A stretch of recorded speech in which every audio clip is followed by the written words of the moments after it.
A fourth woman has just been added to the charges against a man who is believed to be the Portland serial killer.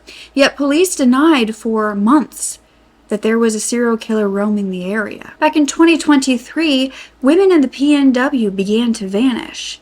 Slowly but surely, they were all being found within a 100-mile radius of Portland. The community began to spread rumors and have fears that there was a monster among them, calling these victims the Portland Five. With the fourth murder charge of this alleged killer, it's beginning to look like the community was right. Is there a serial killer in the vicinity of Portland, Oregon? Police have released next to nothing on the circumstances. My takeaway is not necessarily what they're saying, it's what they're not saying. You are such a genuine gem. Thank you for clicking on my video. I am Brooke Mckenna. I am so grateful to have you here. If you would like to subscribe and listen to more of these stories, this community, we call ourselves the Genuine Gem community, and we really like to focus on the victims and the survivors over the monsters and the killers. So if that's something that interests you and you feel passionate about as well, we would love to have you in our community. And if you're not already signed up to the Genuine Gem newsletter, I will have that linked below. Basically, it just gives me the opportunity to personally send you my videos in case YouTube decides not to send it out. In fact, I highly recommend going and checking out the latest video that I posted. It was about JoAnna Smith and her alleged fall from the 20th floor of a high-rise apartment building, except for her parents believe that she was murdered. There has been an update in the investigation, so I would head over there, check that out. Before we dive in, a quick thank you to our sponsor, AG1. They allow me to continue to create these videos, and with a brand new puppy, I need all of the energy I can get, so AG1 drinks are the staple of my morning routine. They're clinically backed daily health drinks that combine your multivitamin, your pre and probiotics, superfoods, and antioxidants into one delicious, simple scoop. It's an easy way to take care of your health and get your optimal amount of nutrients that we are all really lacking in one scoop, and it doesn't taste like your average greens powder. They have the original flavor, which tastes like pineapple and vanilla, but they have 3 new flavors: citrus, that tastes like lemon and orange; berry, which tastes like blueberry and strawberry; or tropical, which tastes like papaya and passion fruit. The best part of it to me is actually the digestion improvement and the natural energy that you get just from adding this to your routine and drinking this daily. All you need is 1 scoop of AG1 powder into cold water and shake it up, and it's designed to be a drinkable multivitamin that your body can actually absorb, unlike some multivitamins that aren't actually absorbing. You can actually enjoy all of the benefits from it. I actually sometimes put the powder into my morning smoothies to add a little bit more to it, and I love doing that. This puppy is taking the energy out of me, but AG1 is definitely helping. So you can actually use my link or scan the QR code if you want a free welcome kit to AG1. That is worth $76 when you subscribe, and that includes 5 AG1 travel packets, a shaker, a canister, and a scoop. Just use my link down below. Now let's get back to the story. So as we were discussing, back in 2023 in Portland, Oregon, women began to go missing. All lived in the PNW area within 100 miles of Portland. They were all also under 35 and all females. Now, the community began to fear this serial killer, but were quickly being informed by the police that that was not the case. The disappearances were not related.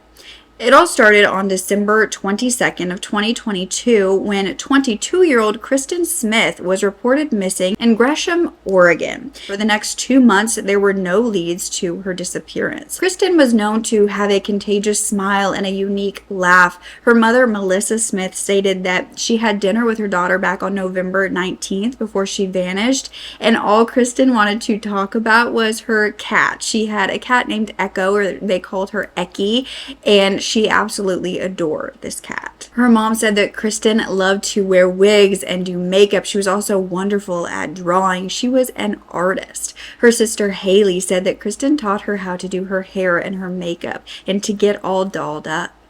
But on February 19th of 2023, a body was located in Portland. The female remains were found in a wooded area in the Pleasantville Valley neighborhood in the Multnomah County. and Kristin Smith was positively identified by her family. They stated that they will always have a piece of Kristin with them because they did end up adopting her cat Echo. Melissa said that she wants to know what happened, and she knows that her daughter didn't just suddenly die out there, that somebody did something. Searches and investigations were conducted, but no further evidence was revealed in this case, nor was her autopsy results. Investigators asked the public for information, but that's where the news updates ended for her. 2 months later, on April 4th of 2023, the Portland police received a missing persons report. This time it was for 22-year-old Ashley Real. She had last been seen on March 27th at a fast food restaurant on the 1200 block of Southeast Division Street. She also may have been seen at the Transit Center Max station at 99th Avenue in Portland. She previously lived in Clackamas County. She was a Hispanic female standing at 4'11", 85 pounds with black hair, brown eyes, and a piercing in her nose. She was last seen on surveillance footage wearing a black jacket, a gray hooded sweatshirt, black pants, white shoes, carrying a brown tote bag. Not much was found in regards to the investigation into her disappearance, but on April 8th, a woman's remains were found at an abandoned property with a barn in Ridgefield, Washington in Clark County. Now, this is about an hour from Portland. This death was actually quickly ruled and revealed to be a homicide, but it was believed that this woman was killed elsewhere. However, this was not Ashley. This was identified as 32-year-old JoAnna Speaks. JoAnn was a mother of 3 who battled addiction on and off for years. She lived in Clackamas County, and she had last been heard from in March. Her autopsy results were the only results released among the victims at this time. It was stated that JoAnna died of blunt force injury to her head, and she also had neck injuries. I couldn't imagine why anybody would want to do what they did to her. I do think the police are working their individual cases seriously, and I think that they are trying to make sure that, they keep the public from being too freaked out about a serial killer. But either way, women are dying, and now, the numbers are just rising. 20 days later, on April 24th, another body was located. This was at the East Historic Columbia River Highway and the Northeast Tumult Road near the Ainsworth State Park in Multnomah County, 20 minutes from Portland. This was of another young woman, but this was still not Ashley. This was 24-year-old Charity Lynn Perry. Charity was last seen in March, just like Ashley, and was known to frequent the open-air drug market at the Washington Center in downtown Portland. Her mother, Diana Allen, stated that her smile could light up the world. They wanted her to be remembered for her kindness and to raise awareness for the mental health challenges that she had faced from her schizophrenia. But her autopsy results, as well as Kristin Smith's, remained under investigation at this time. Now, this same day, Portland officers responded to the report of another body being found. This was a deceased woman near Interstate 205 and Southeast Flavel Street in the Lynch neighborhood. There was no indication of foul play. The homicide unit was not involved, and so although many do say that this was the Portland 6 due to this female, there was never any investigation and any belief that this was a murder. But after further investigation into Charity Perry's murder, investigators as well as her family would discover that she was believed to be murdered on March 8th, shortly after she was last seen. However, 2 days prior to her death, unbeknownst to them, she had been taken to a hospital in Portland for an overdose. Her mother, Diane, began to investigate this hospital stay on her own, asking why they never called her emergency contact, which was her mother, and also the details of her overdose and her discharge. Her mother wasn't able to find out much, but she did say that it was healing to know that when she was searching for Charity, That is why she could not find her during that time, because she was at the hospital. 6 days later, on April 30th, a body was found around 2:30 in the afternoon on Harmony Road near Mill Creek in Polk County, about 2 hours from Portland. This was identified as 31-year-old Bridget LeAnn Ramsey Webster, who lives in an apartment in Clackamas County but was known to frequent the Portland area. By May 3rd, the Polk County investigators were requesting assistance from the public to solve what they were referring to as Bridget's suspicious death. Ashley Riel was still an open missing persons report with the Portland Police Department after a month missing. However, on May 7th of 2023, a 911 call would come in from a fisherman reporting the discovery of human remains in a heavily wooded area.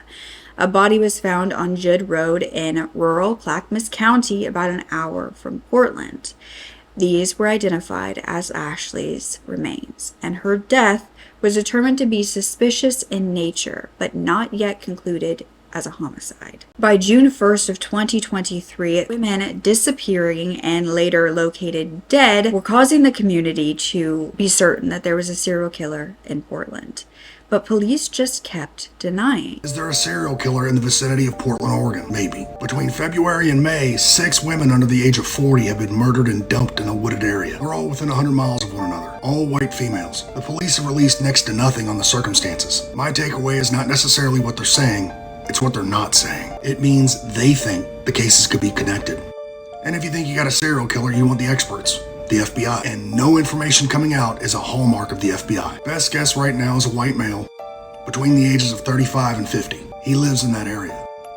And he's leaving the bodies where they can be found because he wants them found. And sometimes that means they feel bad for the victim. On June 4th of 2023, Portland police actually made a statement that although there were 6 open investigations into the death of the women in the area, and there had been widespread rumors about a connection, that was not supported by facts, and they were not confirming anything. Portland police also claimed they were not involved in the Ainsworth State Park death where Charity Lynn Perry was found, or the Polk County death of Bridget LeAnn Webster. They said they were not investigating other counties' investigations, but they were in talks with those agencies about a possible connection. Portland police stated they wanted to assure the community if they learn of the danger to the public will know. Now, 2 days after that statement from police, the Oregon Live, a media outlet, announced that a source close to the investigations had found that at least 3 of the women that were found had similar circumstances and frequented the same places. In fact, they named JoAnna, Charity, and Bridget, who all died within weeks of each other in April, as the women who all allegedly frequented Southwest 83rd Avenue near Clackamas Town Center. Now, it was strange that throughout all of this, Clackamas County was one that kept popping up in every case over and over again. But on June 17th of 2023, 6 months after the bodies began to pop up, the Multnomah County DA's office in Portland released a statement linking 4 victims and stating that there was a person of interest identified. Multiple law enforcement agencies had actually worked together to find these links between the cases of Kristin Smith, Charity Perry, Bridget Webster, and Ashley Riel. The only unnamed victim and unlinked victim was JoAnna Speaks, the one victim that they did determine was a homicide. This statement claimed that no charges had been filed against this person of interest. They had interviewed multiple people, and they had at least one person linked to all 4. They also announced that they did not believe the public was in active danger at the time, and the cause and manner of death in each of these 4 cases remain undetermined by the Oregon State Medical Examiner. Now, the Clark County Sheriff's Office, where JoAnna was killed, stated that they were in communication with the other law enforcement agencies to see if JoAnna could be connected. So now police were claiming that 4 victims could be linked, but they were still not alluding to a serial killer. Many believed they didn't want to admit that they were wrong. Many said that they didn't want to cause an outbreak of fear. But at this point, no persons of interest had actually been named until the release of the Willamette Week newspaper, who announced it for them. Now, Now, this was a Multnomah County man who was allegedly in custody but had yet to be charged. This man was named as 38-year-old Jesse Lee Calhoun of Portland, who may be the Portland serial killer. He was 6'4", weighing over 220 pounds. Calhoun wasn't just a regular citizen either. He had a long criminal history. At 18 years old, in 2002, he assaulted a man and was convicted of felony assault in the 3rd degree. He was sentenced to 10 days in jail and 3 years probation, but he ended up back in jail for using drugs and failing to report to his parole officer. In 2005, he violated a restraining order he had filed against him by a woman he had a child with who claimed that he had threatened to kill her and he harassed her. In 2007, a girlfriend of Calhoun's went to the police after he had actually grabbed her by the throat at a bar to the point where she couldn't breathe. She said it was a very sudden, violent outburst and she had red imprints all over her throat. As they drove home together because they were dating, Calhoun punched her repeatedly in the head and the arm. She went to the police. He was charged with assault and strangulation. He pleaded guilty to misdemeanor assault and was sentenced to probation. He violated this while assaulting that same girlfriend once again. He allegedly pulled her off of her bike and drug her 50 feet across a parking lot. She suffered severe head injuries. He pleaded guilty to felony assault and was sentenced to 3 years probation again. He violated this by not going to work and violating this no contact order with his girlfriend. Calhoun's parole and probation officer asked a judge to send Calhoun to the Oregon Department of Corrections for failing to comply and also not staying away from his girlfriend. His probation was then revoked and he was sent to prison for 3 years. In 2018, he was arrested with meth, several guns, and more than 800 rounds of ammunition. He was called a prolific thief and a career criminal by law enforcement at this time. But then in November of 2019, he was charged with burglary, unauthorized possession of a stolen vehicle, injuring a police officer, and strangling a police dog when they were trying to arrest him. He pleaded guilty to this. He was sentenced to 4 concurrent sentences and was projected to be released June 30th, 2022, 2.5 years later. However, he ended up being released almost an entire year earlier. He happened to be among the 1,000 inmates who former Governor Kate Brown granted clemency after they had joined a group of inmates who volunteered to fight fires. There were 700,000 acres burning in Oregon, and inmates were recruited to help the exhausted firefighters. So instead of June 2022, he was released in July 2021. It was 2 years later when these 6 women were found dead in the area. Kristin Smith on February 19th, JoAnna Speaks on April 11th, Charity Perry on April 24th, an unidentified woman on the same day, Bridget Webster on April 30th, and Ashley Riel on May 7th. From there, investigators allegedly sought to arrest Calhoun on a parole violation and active warrants. Calhoun was located but jumped into the Willamette River trying to escape. He actually made it across traffic, escaping 10 officers and got into the river. Calhoun did not give up easily. I don't know how he made it through the 10 officers, but made it through cross traffic all the way down the river, hopped in. Quite the effort to elude law enforcement, but it was unsuccessful. Deputies eventually arrested Calhoun, seen here in the patriotic tank top. I was like, I wonder what this guy did. It seems whatever he did was very, very important, or that required that much law enforcement effort, I should say. Now, the Willamette Week posted that once in custody, the governor's office had been sent a request to revoke his commutation due to his criminal activity involvement. They signed it that day, so he was first taken to Clackamas County, where Ashley Riel was found dead. He was then transferred to Multnomah County, where Charity Perry and Kristin Smith were found. He was then moved to Snake River State Prison. Because his commutation was revoked, his earliest release date was then listed as June 9th of 2024. He had still not been charged with any of the murders, nor had he mentioned them or confessed to them. First alleged victim, Kristin Smith's mother, told the public that everyone was asking her for updates if there was a serial killer and that she only knew what the public knew.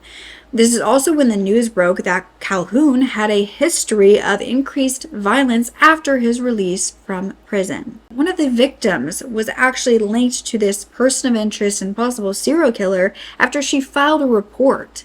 Ashley Riel filed a report against Jesse Calhoun prior to her death. 5 months prior to her missing persons report back in November of 2022, Ashley had filed an allegation of domestic violence against him. She had shown up to her father Jose's home on November 11, 2022 and was crying. She told him she had been choked by Calhoun. She still had marks on her throat, so her father took her to the hospital and called the police. A Portland police officer allegedly came, took the report, got Calhoun's name, but Ashley was too scared to tell them anything further, and they were actually unable to do anything due to the fact that the assault was out of Portland's jurisdiction. So this was transferred to Multnomah County, but the family never heard back from them. This led to the finding of another incident after Calhoun's release from prison. This was back in May of 2022, where he was accused of threatening the father of his girlfriend's children. A stalking protective order was filed in Clackamas County. Craig Wungrud was a man who filed this report against him due to him trying to speak with his ex, Krista Senor, as she was the mother of his children. In this report was text from Calhoun to Craig stating, "I know everything about you, dude. Everywhere you go, what you do. Stop effing with Krista, dude.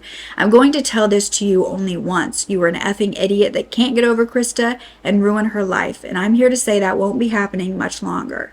Put that on God. You are a cocky son of a bee that will always get yours when the time is right." Craig stated that he knew of Calhoun's prior criminal history and he feared his own safety. However, a judge denied this protective order, saying that he couldn't prove a basis.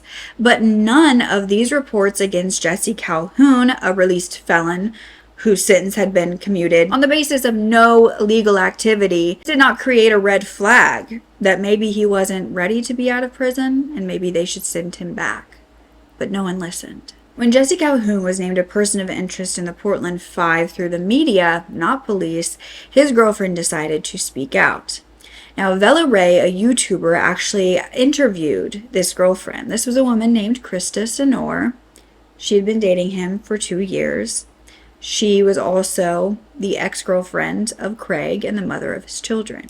She said that Calhoun was a handyman and that he lived with her and her children. But yeah, he liked different things than different things than I was used to. What other kinds? Was it anything? He would like write on me, and he would write on you. Yeah, like with marker or whatever. And like we had rules though, for the bedroom, and over his his basic rule was like, what happens in the bedroom stays in the bedroom. Like I don't feel that way about you. Like he would write whore or slut or whatever on my body, and that was what turned him on, I guess. Actually, it wasn't that strange. Sometimes I would tell him what to write, or I'd write on him, too, or I'd write on myself. There was a few times where things weren't going the way that he was hoping to go, and he had thrown me to the side, but on the bed, and just, he would always say, if he got mad, if he stubbed his toe or something, he would get mad, and be like, don't talk to me.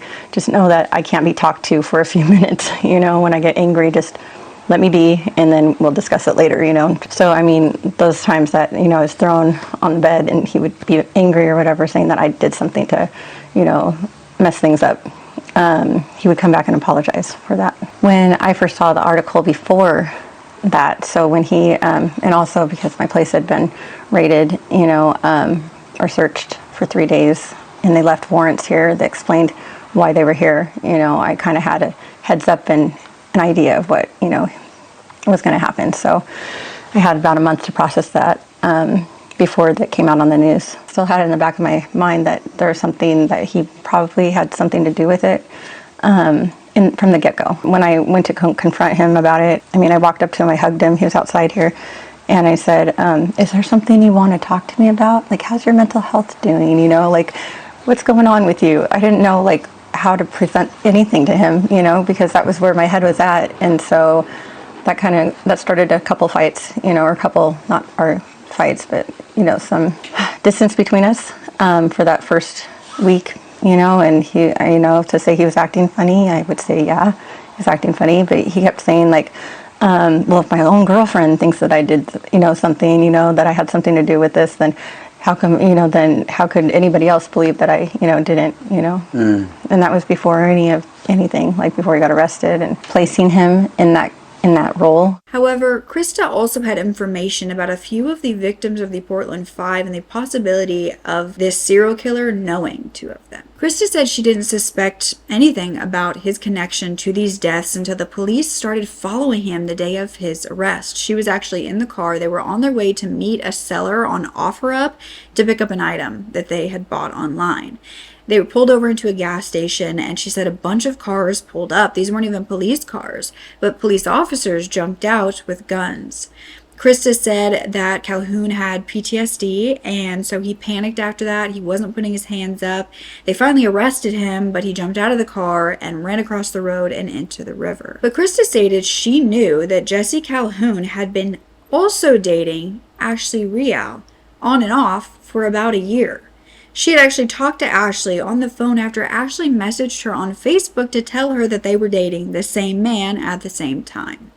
Krista had a daughter Ashley's age, yet Krista stayed with Jesse and would often talk to Ashley on the phone. Ashley told her that Jesse once stood outside of her door and demanded to be let in, but Krista said that didn't sound like something that Jesse would do. Krista also knew that Jesse knew Bridget Webster because they would exchange drugs for sex.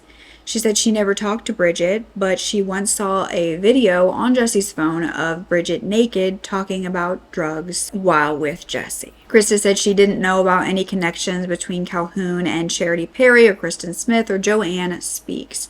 She claimed when she began hearing about these deaths, she thought that they must have been fentanyl overdoses and that Jesse just freaked out when they died.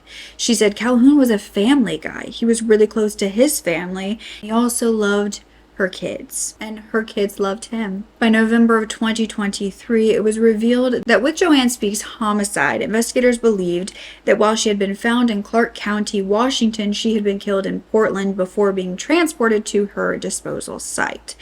Portland police announced that the investigation developments had led to this discovery, but no arrests had been made. However, they would be taking over the investigation since it was believed she was killed there. It was believed JoAnna was killed back on March 18th of 2023, 10 days after Charity Perry. These were all happening in a very short time frame. But in May of 2024, Jesse Lee Calhoun was finally charged with second-degree murder of Charity Perry, JoAnna Speaks, and Bridget Webster. By now, you know that a grand jury has indicted Jesse Calhoun on murder and abuse of a corpse charges. We recognize that until today, there have been many questions and that their deaths have caused fear and anxiety across our area and for the families who have been waiting for answers. We want our community to know that all of us in public safety have been working tirelessly to achieve this result, and that public safety, your safety, was and continues to be our highest priority. Understand that this work does not stop here. We remain committed to see these cases through to the end and holding accountable Jesse Calhoun to the fullest extent possible. We are still very much investigating the deaths of Kristin Smith and Ashley Real with our partners here, as well as the Clackamas County DA's office and other investigators. The sixth woman we have determined was not a homicidal death, and so the sixth woman is not at this point being investigated further. Anyone with information about Jesse Calhoun is urged to reach out to our detectives. This was all after evidence was presented to a grand jury, but it was odd because Kristin Smith and Ashley Real, originally linked to this case, were no longer named, and JoAnna Speaks, who was not originally linked, was now part of the list. Calhoun was also charged with 3 counts of second-degree abuse of a corpse. He was still listed as a person of interest in the deaths of Kristin Smith and Ashley Real, and investigators stated that additional information could lead to additional charges. But the indictment stated that the grand jury that led to these charges heard testimonies of 16 witnesses, including detectives, medical examiners, and forensic scientists. Jesse Calhoun was believed to have killed Charity Perry on March 8th JoAnna Speaks on March 18th, and then a month later killed Bridget Webster on April 26th. But on August 7th of 2025, just recently, another victim was added to the list of women Jesse Calhoun is charged with. We know that cases like this shake the community. Please know that we hear you, we see you, and we are here for you. I am joined here today by Kristin Smith's mother and grandmother, as well as her sister. He had also been charged with the murder of Kristin Smith. Kristin's family was relieved at this news. They felt a certain weight lifted. Her mother even spoke out at the press conference. I'm sorry, I'm really overwhelmed with emotion. I stayed strong, doing all I could, trying to save my daughter. And it was just unbearable to find out I was too late and needed help finding her. And I did everything I could to try to get answers and fight and search. And it's been a long, agonizing 898 days since the day I found out Kristin Smith was deceased. Then on May 17th, 2024, last year, the police made their statement that Jesse Calhoun was being indicted for the 3 of the 5 girls. I can't explain the agonizing pain I felt that day, that Kristin was not one of those girls. I stood strong with the other families and was happy they got their answers. I prayed every day this day would come for me. The Portland 5 will never be forgotten. All of the victims' families basically agreed on one thing. They were all very frustrated with the pace of the information released and the pace of the entire investigation. Investigators have still yet to call this a confirmed serial killer case. Charity's mother, Diane Allen, spoke at the press conference about not giving up hope, especially for Ashley's family, the one victim here who has not yet been connected to these cases. My name's Diana Allen. I am Charity Perry's mom, and I have a message. I gave the message to Melissa before, and the pain was real loud, so it was hard to hear from time to time. But do not give up. Not just Ashley's family, but any families of victims that are out there. Don't give up hope. It hurts so bad, but it's so precious you cannot let it go. I had a guilt this whole last year over my daughter being on that indictment, and all I could tell Melissa was, it's just not yet. It's not that it's not happening, it's just not yet. I also have a message and permission to both Calhoun and other people like him out there. You are not the smartest person in the room. You think that you are, and maybe the day of your crime you were. But you're no longer in your room. You're in my room. And I know a lot of smart people. And there is no way you will keep going and not be caught. It doesn't matter if it's 2 days, 2 weeks, 2 months, 2 centuries. The world will find you. Thank you. Forensic psychologist and author Catherine Ramsey stated that she believes that the pace that Calhoun began to murder after his release dates were indicative of him feeling invincible after being released. He believed he was going to get away with it, and so he was escalating. He was wanting to do more. She said he may have even been developing an addiction to it. He has pleaded not guilty to all 4 murder charges and all 4 abuse of corpse charges. His trial is scheduled for 2027. But the victims' families just want to know one question. Why our girls? That Jesse Calhoun, if he has any heart and soul in him at all, will give us the least he could give us, the respect to tell us why. Why our girls? How? Just tell us. Why these 5? Could there be more victims? Did Jesse really murder all of these people, and is this a serial killer? Why are investigators so hesitant with that label out there?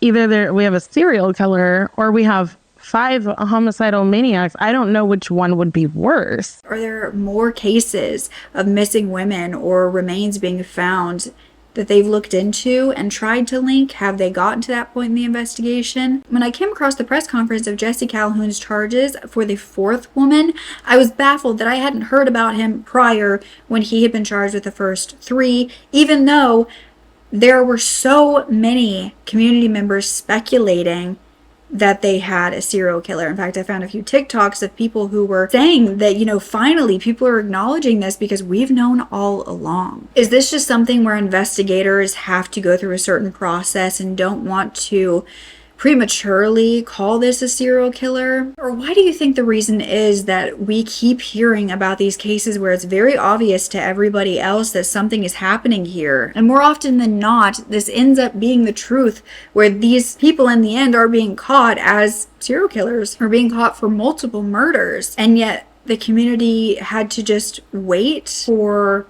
those charges to come to even know that that was something horrific happening in their area. I would love to know if you are in or around the Portland area, if you had heard about this, if you believe there are more victims. And I'd also love to know if anyone out there has a theory about their own hometown or place where they moved, that there's possibly something sinister that is not being exposed. Thank you guys so much for listening. I appreciate you so incredibly much. Go check out my last video. I'll have that linked below. And also, I mentioned that I got a puppy. Well, I vlogged the entire process of picking her up in the first few weeks with her. If you would like to watch that, I will also have that linked below on my personal channel. And don't forget to speak up. Your voice is powerful enough, and I love you to absolute pieces. Okay.